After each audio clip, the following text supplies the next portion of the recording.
Hey guys, and welcome back to my channel. Okay, so if you feel like you're not good at baking, maybe your cakes don't come out right, and you copy the best recipe ever, and when other people make the same recipe, it comes out perfect.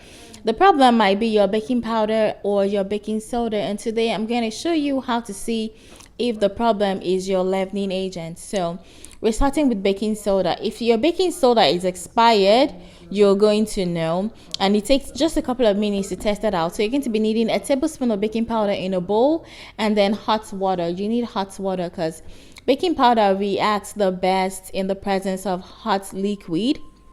So you want to add 4 tablespoons to that, and you want to stir it, and this is the reaction you're looking for. You want it to be frothy and, like, making, like, coming up and just doing its thing.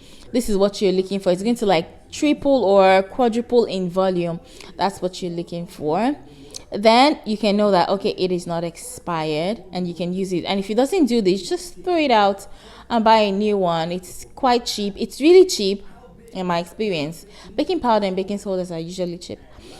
Okay, so let's try out the baking soda. So I just bought this one, so they're going to react really well.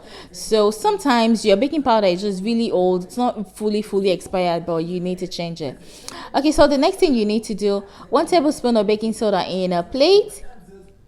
And then to that, we're going to be adding some vinegar.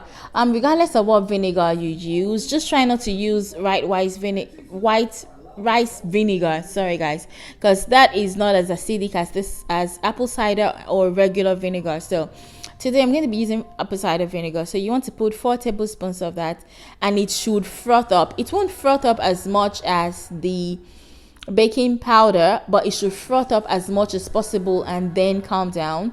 The baking powder kind of stays up, but the baking soda with vinegar froths up for a while and then calms down into a liquid. So you want to make sure it is, if it does this, it means it is not your baking soda that is expired, and maybe something else is wrong with the recipe, or maybe the method you're using. But if this happens with your baking powder and baking soda, when you test them out, it still works, and it takes just a couple of minutes to see if it works. Thank you guys for always, and I will see you next time. Bye.